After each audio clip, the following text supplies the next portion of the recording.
Hello everyone and welcome to a book talk for Show Us Who You Are by Elle McNicoll. This one was on some readathon that I wanted to try to participate in 2024. Completely fell off the wagon for all of those readathons.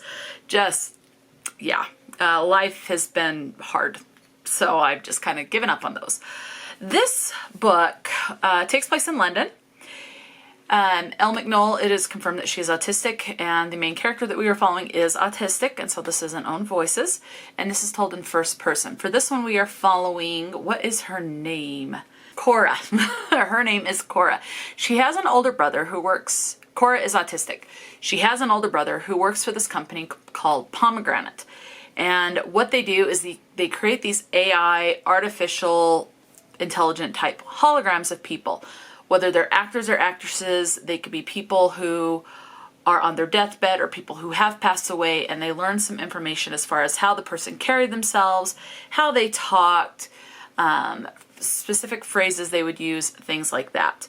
So there are some people who are not quite keen on that, and other people think it is great. I mean, to go and sit and have a conversation with a loved one that has passed, that would be really cool. That's pretty much the gist of this.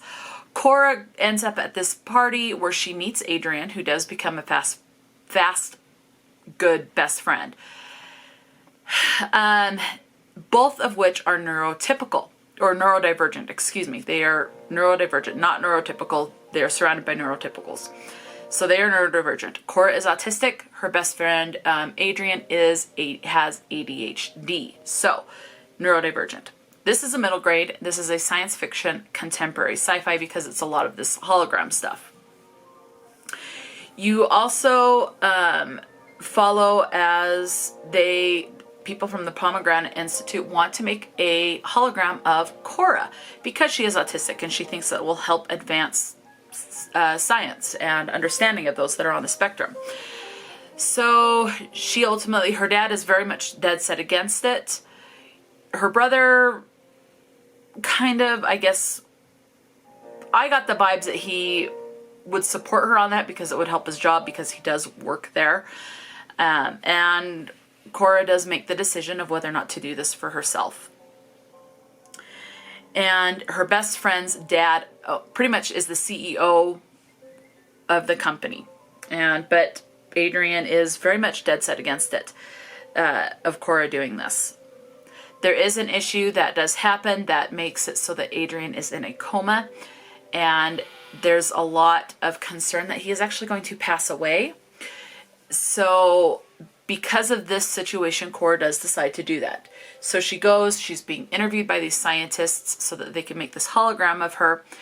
And then there are some certain things that start to come to light that Cora turns against Pomegranate and wants to take him down. And you're going to have to find out what those situations are. And you have, as far as representation, you have autism, ADHD, you have someone who is referenced to wearing a hijab, you have someone mentioned that they are in a wheelchair, as well as someone having eczema. Now, when I read this book, there was an audiobook available. It was narrated by Gail Shalin, and it was 7 hours and 18 minutes on standard one-time speed. Cora is 12 years old. Her older brother is 26, so you do have a bit of an age difference there. As far as your content and your trigger warnings, you have loss of a parent. You have ableism. You have a situation where there's a hit and run car versus pedestrian accident. As I mentioned, Adrian is in a coma at one point in this book, so you do have mention of that. You have homophobia talked about as far as past tense. And then you have death and grief in this book, as well as eugenics. So this particular edition was 283 pages. As far as the word counts, you have the word hell 3 times and the word God 6 times, not in a religious sense. And that is Show Us Who You Are. This book, when I started to find out some of the secrets of big corporations, particularly Pomegranate in this, it made me mad, because you do see that in certain people's beliefs and other organizations that have existed in the real world who do believe that. I will say this because this can be triggering to some people. One of the beliefs held in this book of some of the characters in this book is that people who are neurodivergent, like myself, is autistic, need to be fixed. There's nothing that needs to be fixed about us. And so that's part of the ableism in this. And so talk of that. So just be aware going into this. I do recommend this book. A couple things towards the back that I underlined.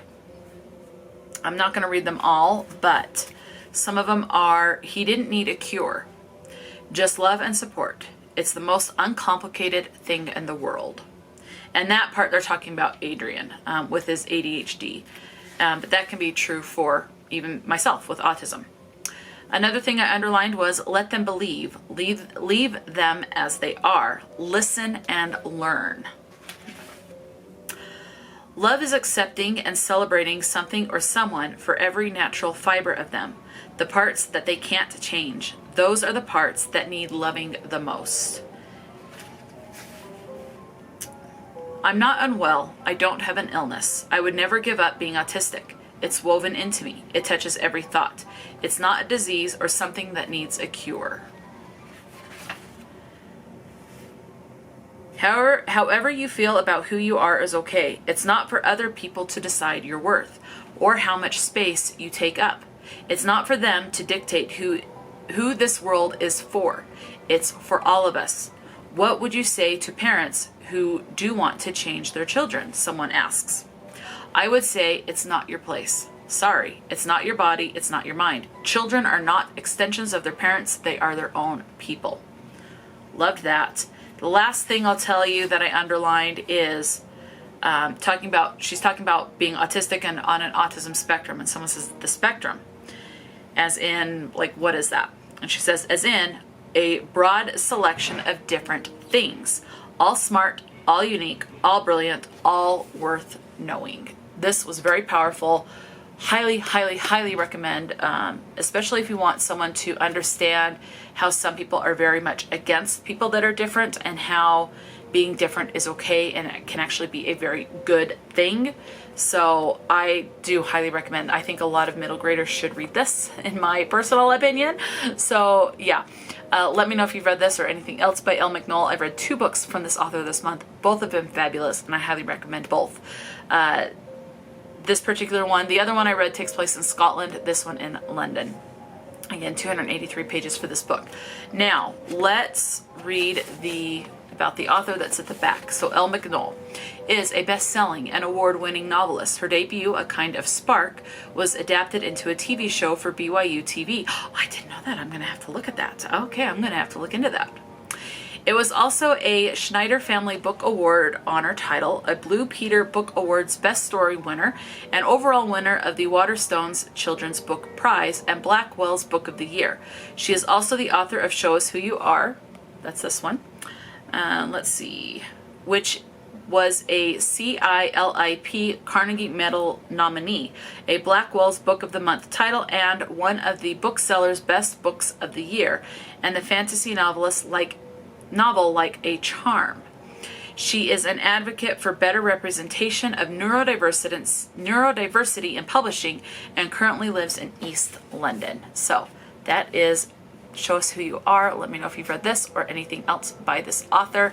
Elle McNicoll has become as of right now, after reading 2 books from this author, one of my favorite middle grade authors, especially because of the representation in here and how it is handled and everything like that. So let me know if you've read anything by this author, specifically Show Us Who You Are, and talk to me in the comment section below. Until next time, stay true to yourself and enjoy a good book, and I will talk to you later.